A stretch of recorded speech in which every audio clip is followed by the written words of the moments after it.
the question they had is, what is wellness? The Ritz-Carlton, what is wellness? Like, they're like, how do we incorporate wellness into our hotels? And I said, well, that I've mastered. I already know wellness is my gig. I remember sitting there going, you know what? I'm not going to sell. I'm going to build. And it literally came to me like in that moment, I said, I'm going to buy the whole mountain.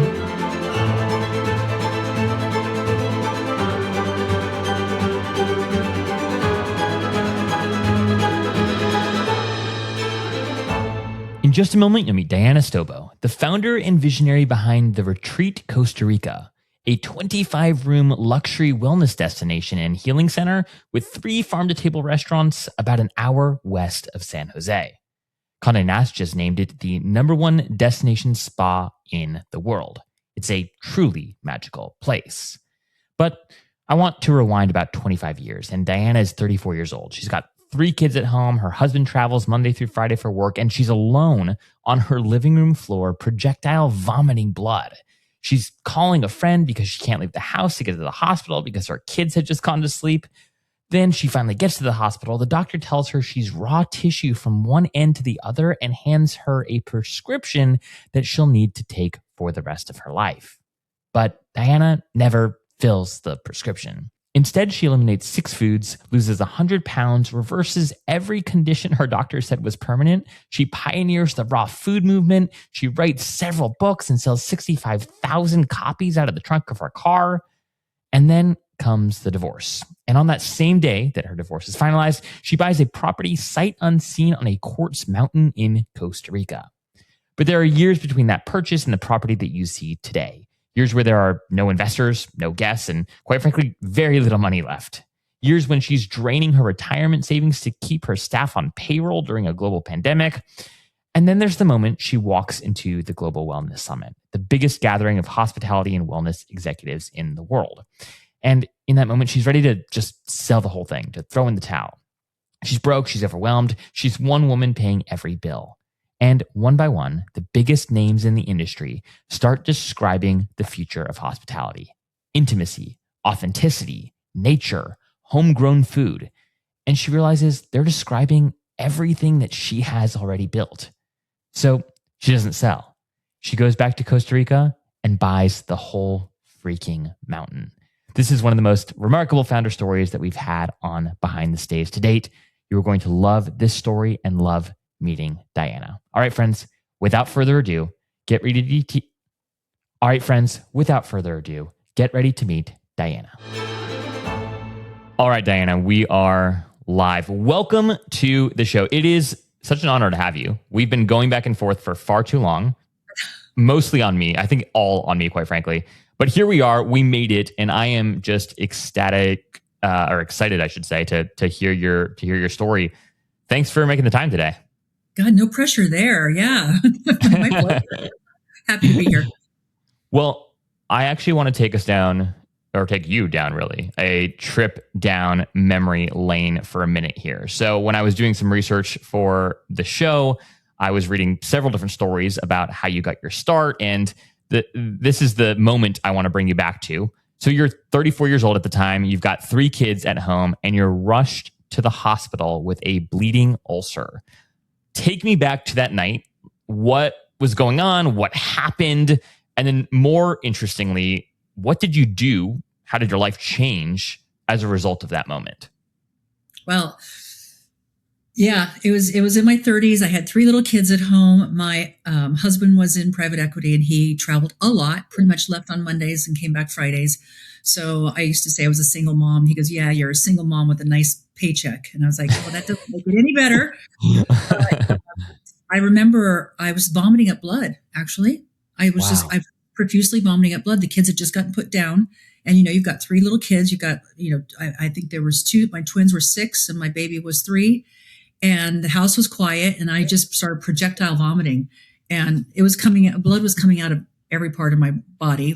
No need to go further than that. And I panicked. So I called a girlfriend who was a nurse, and I said, what do I do? She goes, you need to get to the hospital right away. And I said, I can't. There's nobody to watch the kids. I can't leave the house. What do I do? Do I wake them and take them with me? What do I do? And she says, I'll send somebody over to stay at the house, and I'm going to come get you. So she came and got me. She took me to the hospital. She dropped me off, and I'll never forget. I was sitting there just like, I just couldn't stop. And they shot me up with something, which I had no idea what it was, and put me in the emergency room. And I was just sitting there, and I remember staring off in space going, I don't have a care in the world. And they came in and I said, what's happening to me? Like, what's going on? And they said, well, we're still taking tests and we're still trying to figure it out. And then they shot me up for a second time, which was morphine. And I remember in morphine, now I have a history of being very psychic and, having spirits and all that. I don't want to get too much into that, but that's kind of my story. Wow.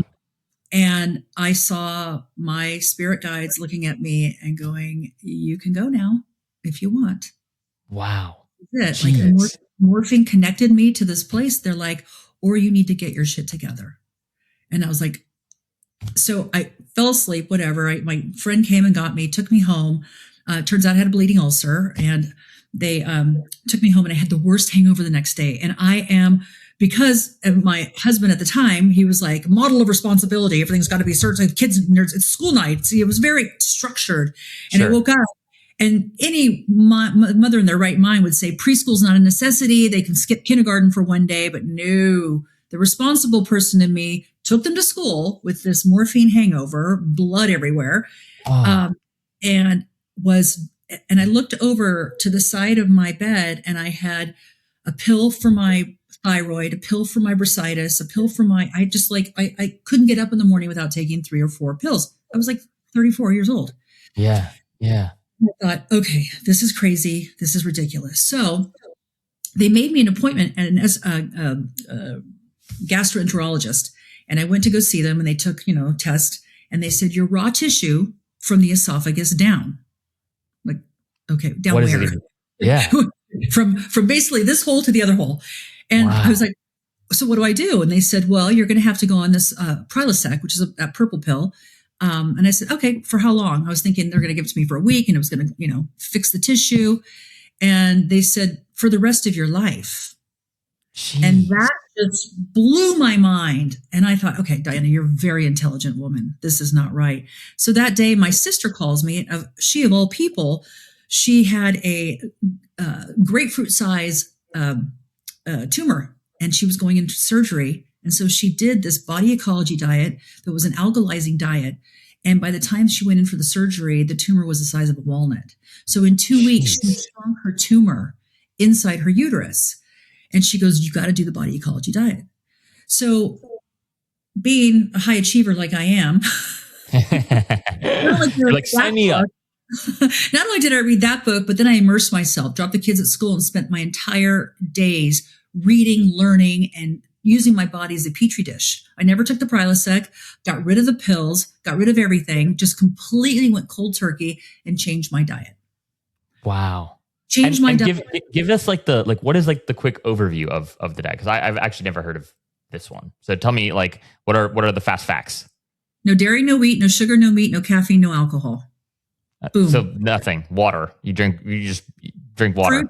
Fruits, vegetables, basically, but not for life. It's a cleansing. I mean, So anyway, I ended up going on a raw food diet. Well, actually, I went on a vegetarian. I went on the no-nos list, which is the no dairy, no meat. Lost 10 pounds in 10 days of inflammation. Continued. My thyroid cleared up. There's no signs of Hashimoto's. Now, Hashimoto's, they say, is an autoimmune disease. Yeah. I say that's BS because I healed my autoimmune disease, and they say you can't heal autoimmune diseases. So that's gone. Anyway, I ended up not having to do any surgery, any pills, anything. And I got better and better and better. And then I went raw, and then I became the raw food pioneer in the old hippie diet became, the 2000s diet. And I was one of the first to speak about it. I wrote a book about it. My book went viral. I sold out of the trunk of my car, 65,000 copies. I ended up traveling all the nation, doing talks, it just was like, all of a sudden it was like, boom. Yeah. And had I had the wherewithal or the desire to be, an influencer, I was probably one of the originals on YouTube. And I did some videos and stuff, but it really wasn't my thing. Well, while I was going through this shift and change, my husband was seeing the changes in me, and he wasn't really comfortable with them because you clean your body out, you actually clean out your mind, your spirit, everything kind of opens up. You start to, get more connected to your soul, basically. And, one of the things that we're not nowadays is connected to our soul. We're living life in a very organized way. And I think that made us fall apart. I think it ultimately was not, we found that we weren't aligned anymore. At one point here, and then all of a sudden we were going in different directions. So years later, I got a divorce, and I should say, I never thought about being in hospitality, even though my background, I went to Cornell. That's it was right. in the hospitality school. It was more about food. Which, here I am starting with food, right? But I never thought about owning a hotel. But I was hiking in the hills of Song with this Thai monk, and we got lost. It was a 2-hour hike, and I was there for 10 hours. And I had leeches all over my body. We were going down the long neck, slides of soft dirt, and eating grubs just to survive the 10 hours. So we had no food, and drinking the water from leaves. And this guy, at the end of it, we finally find our way out. And the guy says, "Want a beer?" So he pulled over on the tuk-tuk to the side of the road, and he's like, "I have never met a woman like you." And he's like, "You were courageous. You never flinched. You just went. He just went on and on and on." He says, "Have you ever thought of opening like a retreat?" And he says, "With all your knowledge, your teaching, your blah, blah, blah, and of course, your money, he says, could you open a retreat?" He says, "You just buy a piece of land in Thailand and you start building, and next thing, drops a bunch of plants in there." And he goes, "Next thing you know, you've got this beautiful thing." And it sounded so amazing that I thought I was in love with him. Wow. And here I was married, and I fell in love with the Thai monk, right? So you were still, so the timeline, you're still married at the time. I was still married, and I came back from Thailand, and I told my husband, I said, "What if I open this thing in Thailand? Sutat can be the yoga teacher. I can do the Kundalini. I can do the food. I can make I know how to do this. It's, we'll just have to invest in a piece of land, which it wasn't that much in Thailand at the time." Yeah.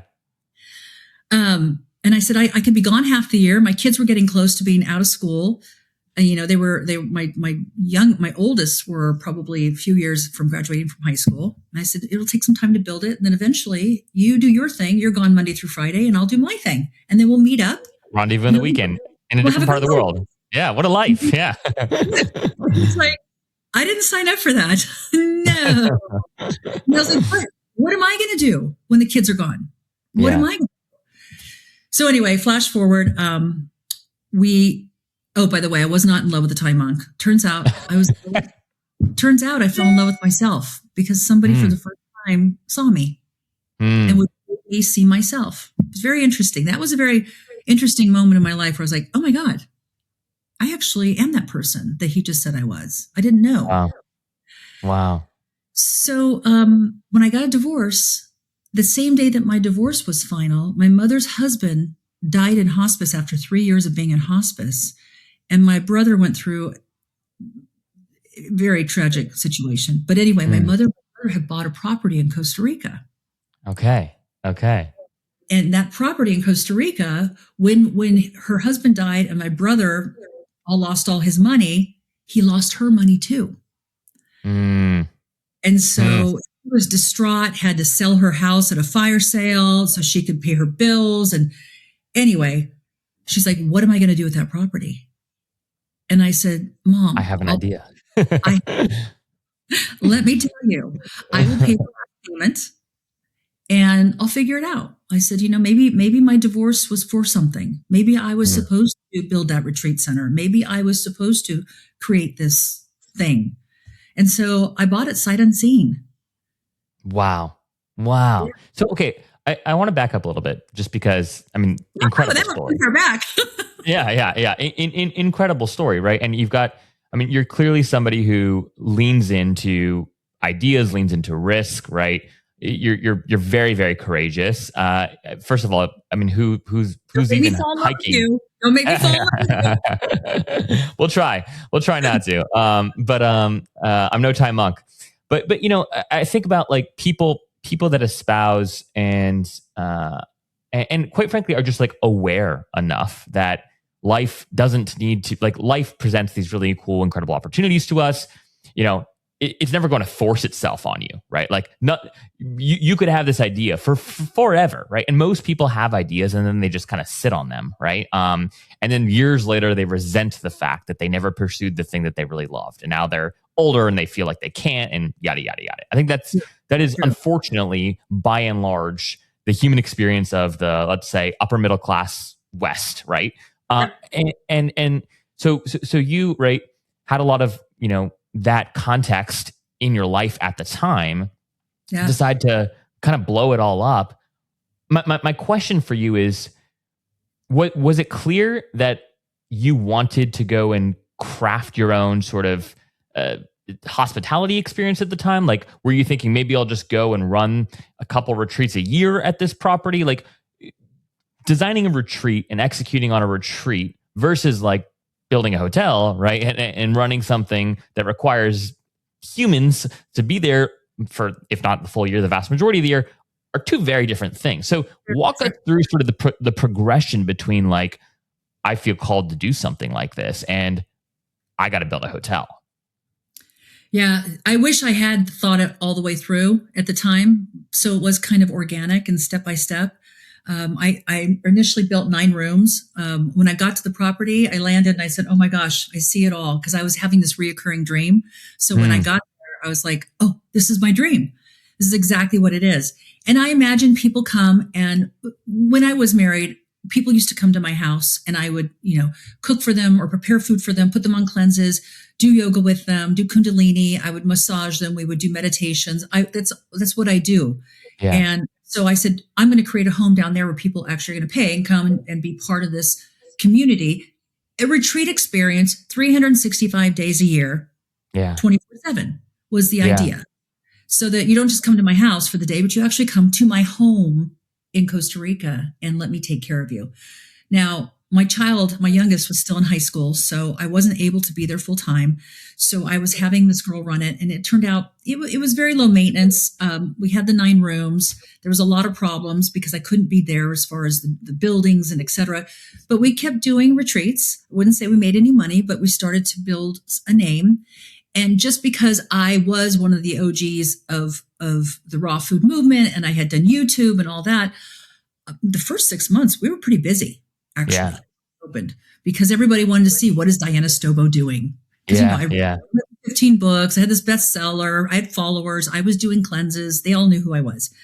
But then all of a sudden it stopped. People who were going to come came. And I'm like, what do I do? Now what? So that was when I started going, oh, I have to market. Oh, I have to fix the problems of the leaks and the rain and the mold and all the things that are happening in Costa Rica at the time. And I have to create a program and a spa and a blog. Like, I have to really get in there. So when my son graduated from high school, I'm like, nose to the grindstone. I'm going to spend quality time in Costa Rica. And when I got there, it was just such a disaster that I was looking for an operator that could operate, because I didn't know. It had been 35 years since I was in college, my master's. I didn't know how to really put my, teeth into it. And this guy came along, and he was moving from Nicaragua back to Costa Rica. And I said, you know what? Great, come on in. And he was young, and he had Marriott training, and he was very great in finance. And insecure, new baby, coming back to Costa Rica, going, who are these people? It's not a hotel. This place is like a retreat. I don't even know what it is yet. Numbers, created protocols, really helped. I rewrote the spa. I rewrote the menus. So we put like 3 full months of heavy duty brain work to the point of exhaustion into building a hotel. And upon that, I had to hire full-time staff. So my monthly, costs were getting really high. And I was like, okay. And now he looked around, he goes, we don't have any guests. Yeah. And I was like, okay, now what do I do? I was using my own money to market and to go to the shows, and everybody liked me. So because they liked me, they came to my hotel. Yeah. And so little by little, and I don't have any more money. My money's gone. Like, I built this place. I can't market it any more than I am, plus pay my staff. Plus, I mean, it was crunch time. It was, how do we become this? And I called it the Retreat, Yeah. which Yeah. really was smart in Costa Rica for SEOs at the time. Yeah. But now, as a full blown resort hotel, it belittles who we are. Yeah. People like, you really should rebrand. And I'm like, I know, but I'm not sure how yet. And I'm not sure what I want to do yet. But and retreat had this like moment, like luxury had a moment, lifestyle had like a moment, right? And it was this adjective, right? That like wellness is having a moment maybe now, right? And everyone sort of like latched onto it, and undermines like the actual beauty of the original name that you had, which at the time wasn't trendy and quite frankly very true. Yeah. So in this moment, did you think like, screw it, like let's just sell? Like I think about myself in that moment, right? I'm like, oh my God, I'm so overwhelmed. I don't know what I'm doing. Like I put all my money here, right? Was kind of helping out my mom, and my brother from the situation. Like, do I even want to do this? Like, so did you ever think about selling? And then like what was the vision that like you were convinced could work? Like, was it, hey, we just got to get these 9 rooms like up and running and get the mold out, right? Or did you have at that time a larger vision for what it could become? Again, so organic. And I think that I did have a larger vision. I just don't think I knew how to get there. Yeah. The organic growth is, and again, like you said, I'm listening to the messages. I'm listening to the call. So I went down to Argentina 2 years in a row to a place called Emotions, and that's kind of a salesy for, see if those were our clients. Who was our clientele? Where are they coming from? Are they Canadians? Are they US? Are they Europeans? Are they South Americans? Who is our main demographic? And that was really what we weren't sure of yet, because it was a little bit everywhere. And so I went down to Emotions, and I met this guy who had 6 hotels in the Galapagos in Costa Rica. And he took me out for Argentinian steak. And he said, so how long are you going to do this hobby of yours? One thing people don't know about me, unless they know me, is you challenge me in a manly way like that, and I will become the biggest man in the room. And like, hobby. And he said, 9 rooms is a hobby, 12 rooms is a business. Called Start Building. That's all. I hustled in the US. I was doing a lot of, I was making money in the US. I was doing TV. I was doing infomercials. I had cleanses I was running. I was selling books. I was selling products. I was creating products. I had, CPG products. And so I was just hustling to pay the bills. And at that time I was just like, just start building. Let's make these two. So that helped. Right. And then still my monthly burn was so high and I couldn't sustain. It was killing me. And I was drowning every day. I was like, I don't know what to do. And I thought, I can't handle this anymore. I'm just one girl. It's just me. I didn't have any investors. I didn't have anything. It was just me paying every bill.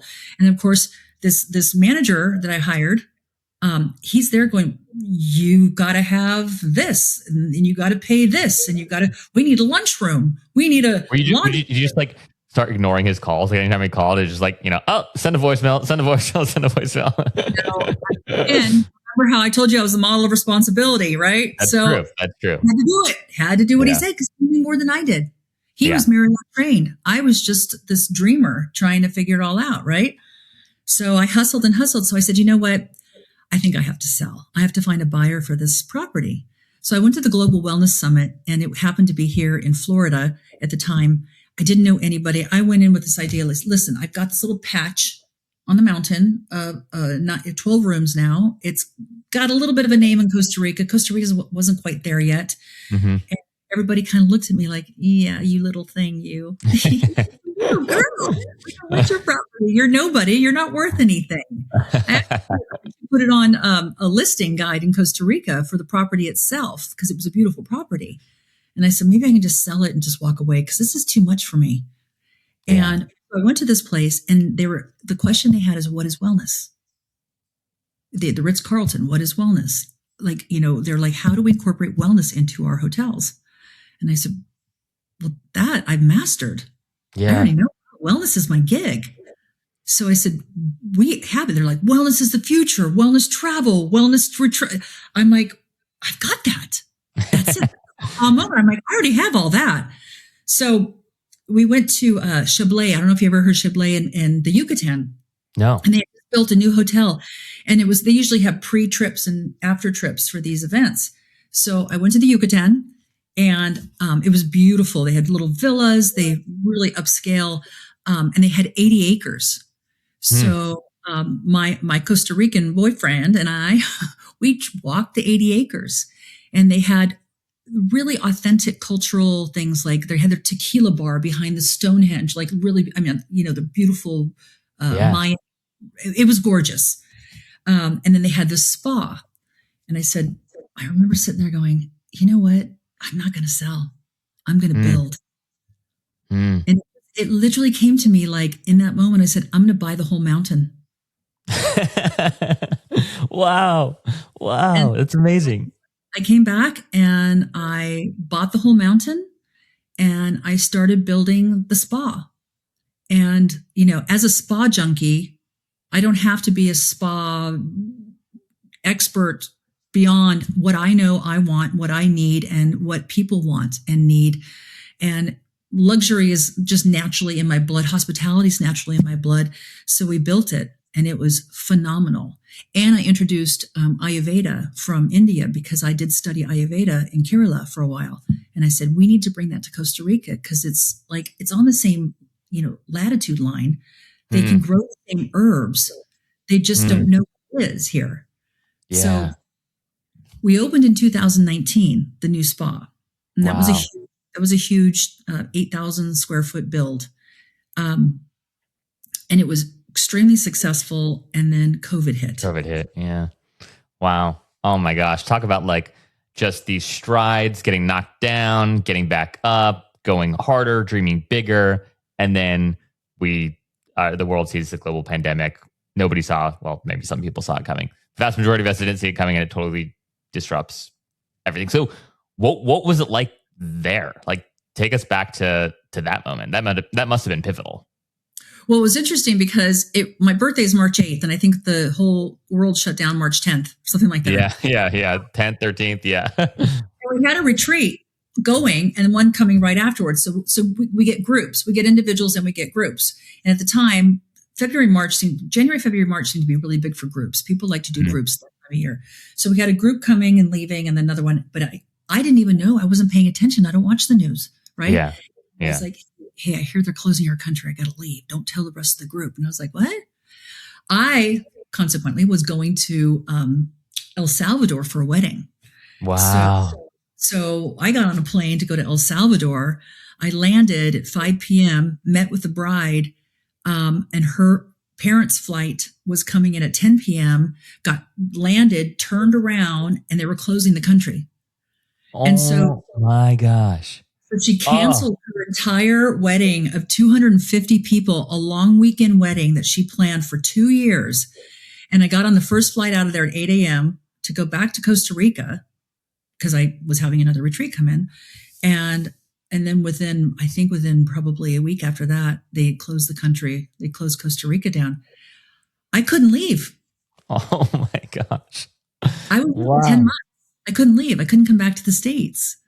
So I went to my staff and I said, listen, we're not going to close. Everybody was closing. I said, we're not going to close. You're not going to lose your job. If I have to dig into my own savings, I will to pay but here's the deal. You pick up a broom, you pick up a paintbrush, grab a hammer, you do whatever it takes to keep this place going and refresh it and make it more beautiful than ever. So when the world opens, it is the most beautiful place ever, because everything else that goes down, they're going to get mold. They're going to have maintenance issues and all that. And I will personally pay your paycheck for the next whatever. At the time I had 50 employees. I lost 10. Wow. Because they were waiting to serve an alcoholic drink at the bar. And I was like, there's nobody there, guys. Yeah. Start cleaning. Yeah. That was probably the best thing I ever did. Wow. My staff is loyal to the core. I was going to say, talk about like building trust, right? That is one of the most beautiful moments that I've ever heard, right? Like, especially during a time when you just turn on the TV, you open your social media apps, and hospitality in particular, obviously for lots of obvious reasons at the time, was hit incredibly hard. And so to know that you've got your boss coming and saying like, I got you, pick up, we're all in this together, must have just built an insane amount of loyalty. Well, I will tell you, and I do give credit. I have a kick-ass operator. He pivoted so quickly and put in all the applications for the hotel that's open that will do distancing and all that stuff, all the protocols. And I was totally against it. I'm like, this is all BS. We have to do it. And so he filled out all the paperwork, and so we ended up getting to be one of the hotels that people who were flying in that had to come in for whatever reason. They did their 2 weeks of social distancing. Quarantine. We were the quarantine hotel. So we ended up making more money that year than ever.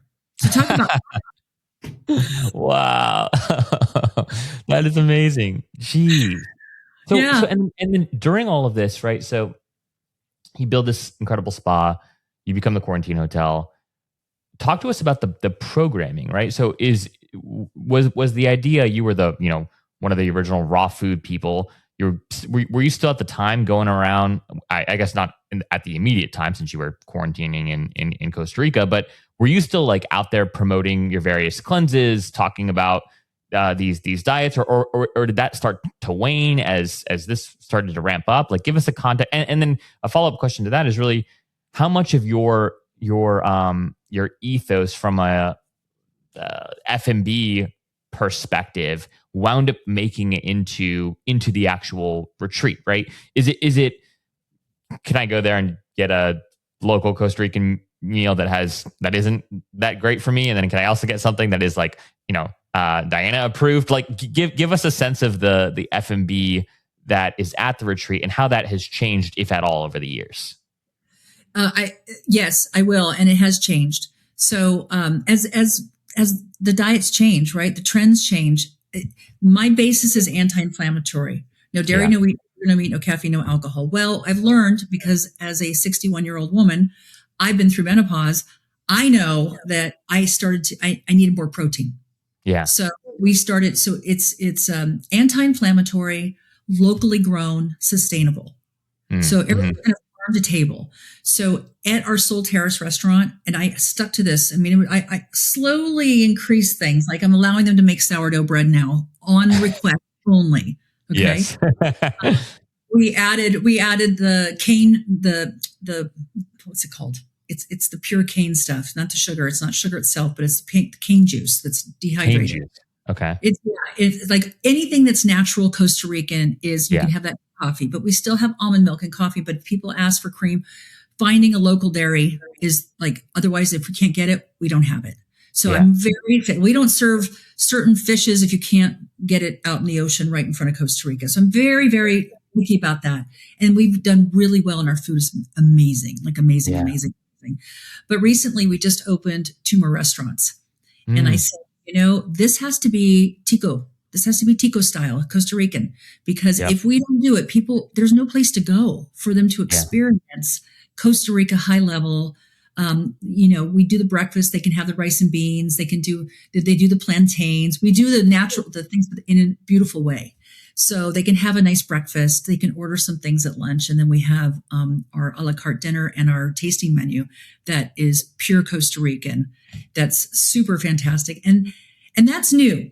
So that's not what we're known for, but we are becoming known for a very high-end restaurant that we just created. And it's this gorgeous rooftop that I just built. That's after the spa, I built more. I mean, you have the whole mountain, right? So there's plenty of room. I have the whole mountain. I was like, spread out, lady. Oh my gosh! And so one of the things, 4 rooms after 2020, because Costa Rica became a hotspot after COVID. So I was like, slam dunk, build some rooms. So I built 6 more luxury rooms, and those became our top selling rooms. Wow! And so just finished Santosha Wellness Center. I added 10 more, even higher end rooms, larger, more, more spacious, more elegant, with the like gorgeous views. That's our new way. And this is kind of where we're settling into this luxury wellness, 25 room right now. boutique hotel that's like it's phenomenal. Like I couldn't have planned that. Yeah. It Yeah. was It's amazing.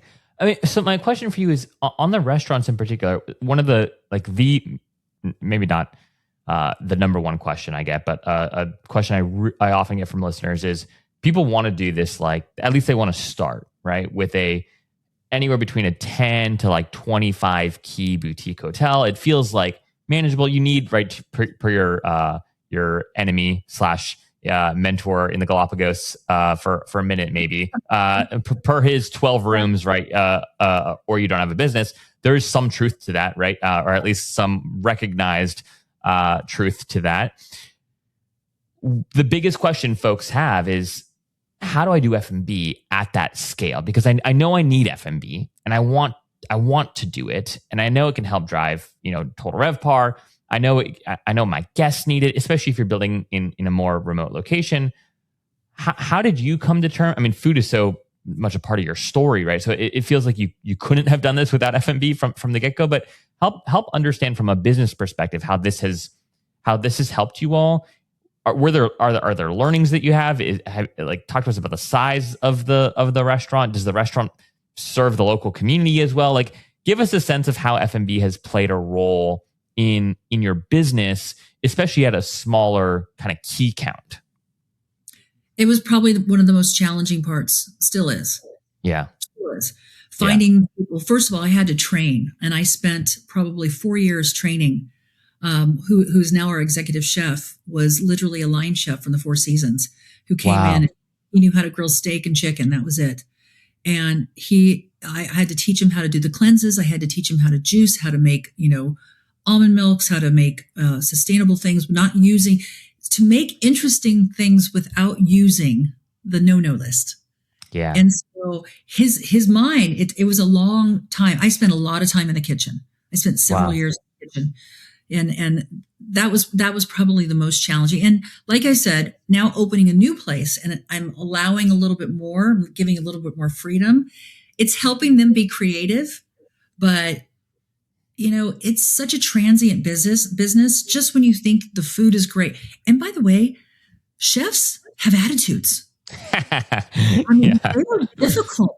And, and even the wait staff, I mean, they can be very moody, and, Costa Ricans do not like anybody who snaps or is negative or is moody. They want soft and sweet and kind. And so there's always that, we've got it. Look, we're doing so great. And bam, somebody, it's like an infection in the system, and then you got to get rid of them and you got to start all over again. Yeah. But as far as the food goes, it was a lot of training. And because of the loyalty, I can honestly say my operator is key. He's solid and he's key. My executive chef has been with me 10 years. Wow. We're having our anniversary May 1st. That's amazing. He is my solid. He's my child. He's my solid guy. I can count on him. My boyfriend has been with me 11 years. He's the builder. And the engineer. That is my team.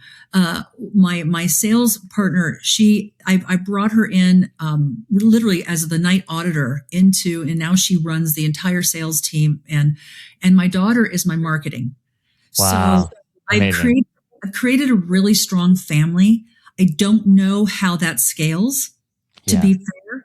And I do worry about that when I'm asked to scale. Like, how do I create that same loyalty and cohesiveness? Because if I see something off, everybody maneuvers around what I see and changes it.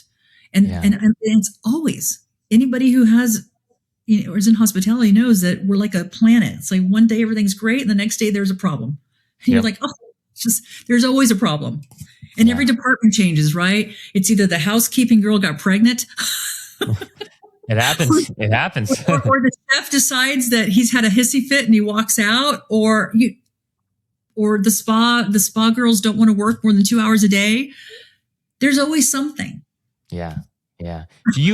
Speaking of scale, so you guys are doing a lot of, the spa is only a few years old, right? You opened in 2019, I guess, 7 years old now, which is crazy. 2019 feels like yesterday. It really does.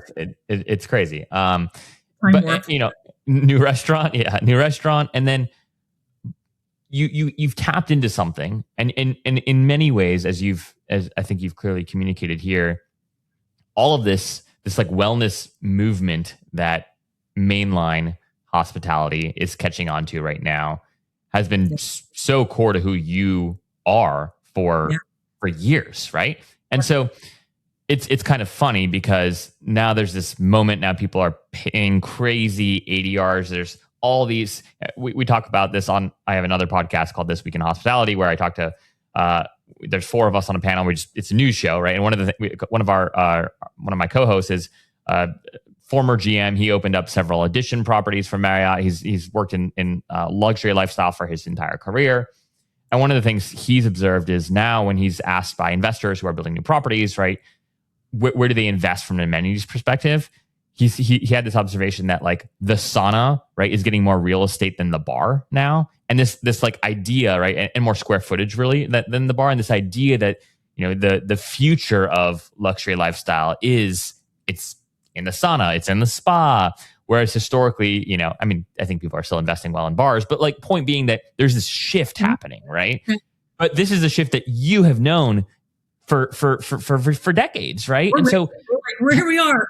Here we are, right? And so like, and so help me understand, because I'm sure you get calls. I'm sure there are requests. I'm sure like you've thought, how do I take what we've done in Costa Rica and do this elsewhere, or just make it even bigger in Costa Rica? How do you sort of manage the dreaming of growth? Because it can be really distracting on some days, right? And then on other days it can be like, well, if you don't dream, if you have something really special, don't you want it to get to as many people as humanly possible? Not everyone's going to go to Costa Rica, right? So help me understand how you think about growth.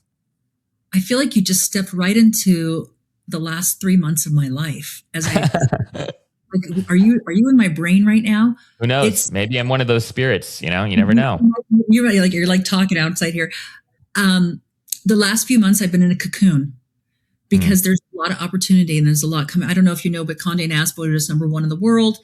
That's a huge thing. And that's a big deal. I was expecting some kind of like, oh, yay, this is really great. But honestly, there wasn't anything like that. But we're hot right now. Yeah. We're hot, known, and you can see it. You can see it with the reservations. You can see it with the talk and the blah, blah, blah. And more importantly, people calling me, wanting to do business with me, wanting to give me land, wanting to build with me, and I don't know. Do I keep it contained and just kind of keep it on that beautiful mountain? Do I expand in Costa Rica? Do I plop these around the world in very specific indigenous places that are unique, that are not touristy, so that they can be real and authentic? I don't know, but I have a lot of choices. And as I sit with it, it's interesting also because your questions are very cathartic. Thank you for asking them. I am going through a full cycle. When you spend 10 years of your life just head to the grind, nose to the grindstone. You don't look at your past. You don't look at things. You don't pay attention to how you got here. And this question is coming up now, and I'm sort of cleaning up the past. And I can feel my nervous system getting more relaxed and stepping into where I am today. And I think that once I come out of my cocoon and my little wings start to, I can feel them. They're right here. Once they get out here, I think I'll have a better sense of what you do. Yeah. But again, everything's organic, because if I start planning it, then, I hate to say the universe, but it's true. May have another plan for me and say, you're going the wrong way. So it's really like, present it to me. Like mountain presented itself, like in Chablais, it presented itself, like the Thai monk presented it. Like all this stuff has been handed to me and go, say yes, Diana, say yes. Yeah. And I haven't been served up anything yet that says yes. I will tell you though, we are opening a longevity clinic, which that's been in the works for a few years now, because I don't want something that's fly by night. And there's a lot of fly by nights right now, and we don't do trends. So very, very important to me that I have the best of the best of the best of the best. And it's like I said, it's coming. It's right here. It's just about ready to be served up. That's how I work. This is how it's intuitive. Yeah. Someone I really respect once told me, and I'm probably going to butcher it, but it was something along the lines of like, striving is really hard, surrendering is really easy. And this idea of like, I think what he meant, right, was that, we spend so much of our time trying to strive to get to somewhere, get something, right? And oftentimes, like, it's when we surrender to the thing that's like right in front of us, or when we finally just be like, all right, universe, God, like whatever it is for you, right? Take me, like, I'm all yours, right? And then it's like the very next day, or that moment, or soon after, right? The thing, whatever that thing is, reveals itself. And it's so funny that, like, as humans, because I've had these instances in my own life, uh, you know, as humans, we just forget that. Like, we have such horrible short-term memory when it comes to these sorts of things. It's like strive. No, actually, you could just surrender, right? And there's so much fear, right? But then sometimes the act of surrender ends up easing at least some of that fear, or helping calm your nervous system, et cetera. So, I mean, it sounds like you're in this like incredibly dynamic, exciting season with lots of choice, and also, like, I would imagine. But this is a question I have for you. Do you feel validated? Like, does when you step back, right, and you think about what you've done, and you think about your younger self, you think about being 34, rushing to the hospital, right, with an ulcer, you're bleeding everywhere. Like, do you think that 34-year-old self looks at Diana now and is like, this was always our story? Is there affirmation? Like, how do you think about, like, whether where you're at in this moment kind of validates the past, validates the journey so far, or not? I love your questions. I love how insightful you are. And I love that you actually go the distance, because those are really powerful insights. Really, think about it.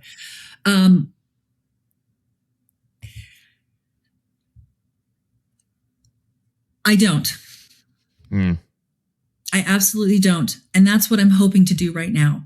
Yeah. Because I will be at the hotel, and I will get these accolades, and people will tell me, I will get phone calls. I will hear somebody introduce me, and I'll be like, who are they talking about? I don't know who they're talking about. I am just me.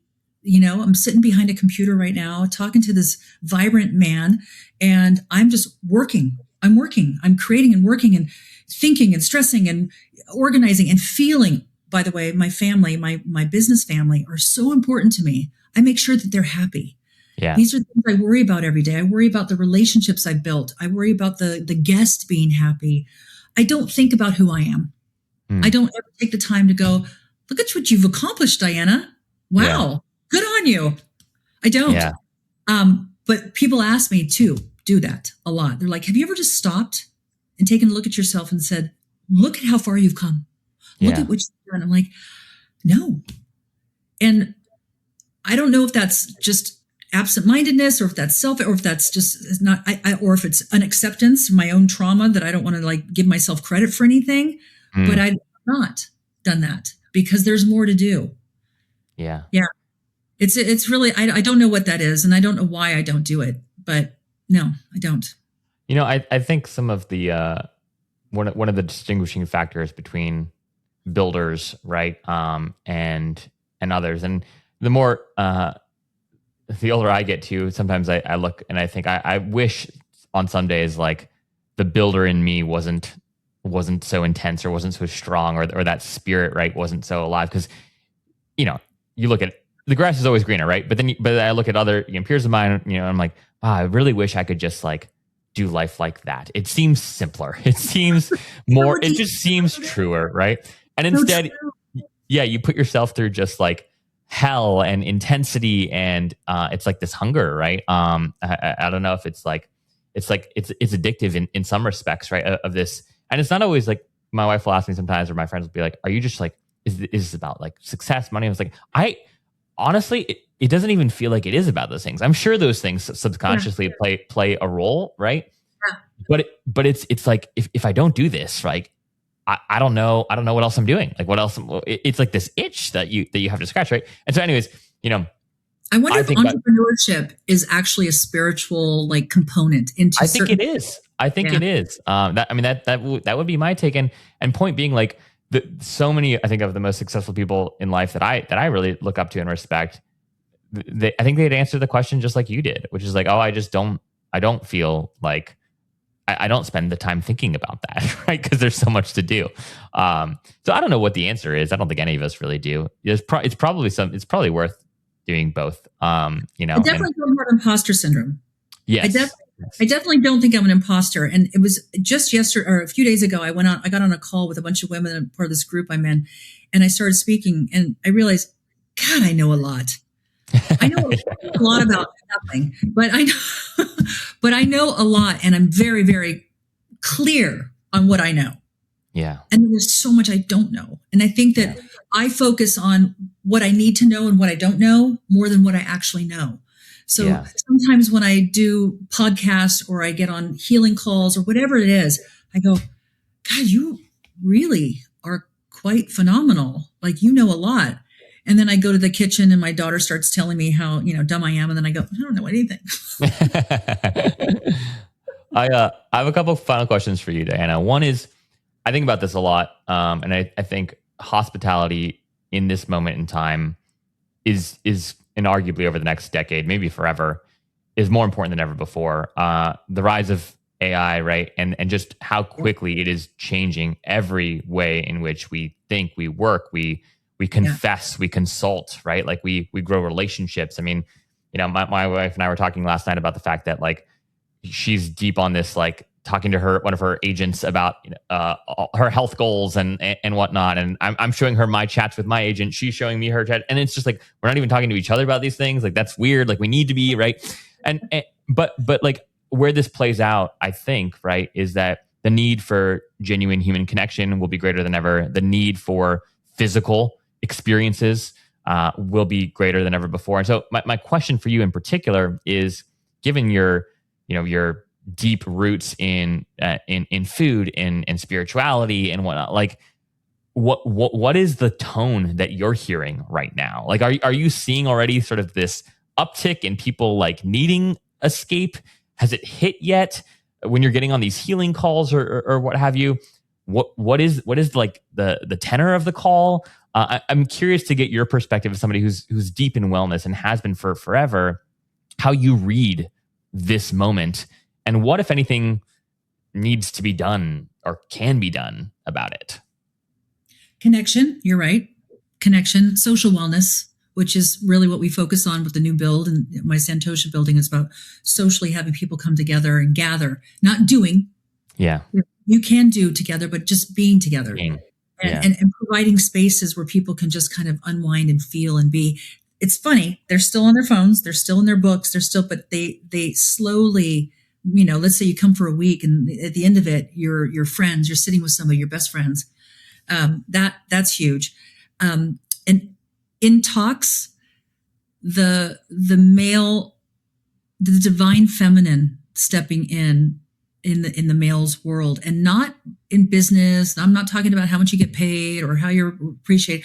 I'm talking about men and their concrete, goal-oriented, competitive ways, softening to what they're learning. So even the ones that are changing and they're learning from their AI and they're doing their plant medicines and their IO trips and all that, and they're doing their mushrooms, they're conceptualizing and cerebralizing. That's not really a word, but something. They're creating a reason, and then it's like competitive. Like, did you read this book about? And I went on this Aya trip, and I was like, really, I did that. Finding that balance, and no longer having the fight, but integrating it into the male and female and on the planet in general. I think that that's really what we're working on. Is we've got these two different energies that are flowing, and they somehow need to find a comfort where men can be men and women can be women. Yeah. And I think that got really skewed by the divisiveness of the females trying to be strong and the men trying to be softer. It's like, no, stand your purpose, stand your point, and that's going to create community, because men need the softness of women and women need the strength of men. Yeah. And if we find that balance, there's going to be a really nice synergy that happens on the planet. Yeah. Yeah. Oh, that's very well said. I feel like we could have a whole podcast about just that and what all that means. My very last question for you, Diana, is Yeah, I'll tell you that. yeah. I'd love to hear more. My last question, and we could clearly talk for forever, but you're there's someone listening to this podcast right now who maybe the details are different. I'm sure they are, but they are that 30-something-year-old right now, and they're in a moment of change. They have a big dream. They're unsure. Life seems stressful. They've got a few kids at home, whatever it might be, right? They're kind of where you were. What do you tell them now about what they should do in the next 6 to 12 months, right? So if you go back to where you were in that moment, life's crazy. You can't totally change everything about life overnight, but what words of advice or framework would you give that individual listening to today's conversation? It's not a race. You're exactly where you're supposed to be right now. And be aware. Just pay attention to what the call is. If something happens 2-3 times, then that's a messenger telling you this is the way you need to go. But everybody wants to get somewhere, but you're exactly where you should be. And if you needed to be somewhere else, you would be there. That's the truth. You know, yeah. I didn't start my business till I was 49 years old. That's amazing. Yeah. Wow. That's the truth. Wow. Yeah. Diana, this has been a huge pleasure. Thank you for making the time for this chat. It was a total honor to have you on the show. For all of our listeners, I'll have links to all of Diana's social handles in the show notes below, links to the Retreat's website as well. Reach out to her, connect with her, go stay at the Retreat, stay plugged into all the incredible work that she is doing. Thank you for making the time for me today. Thank you.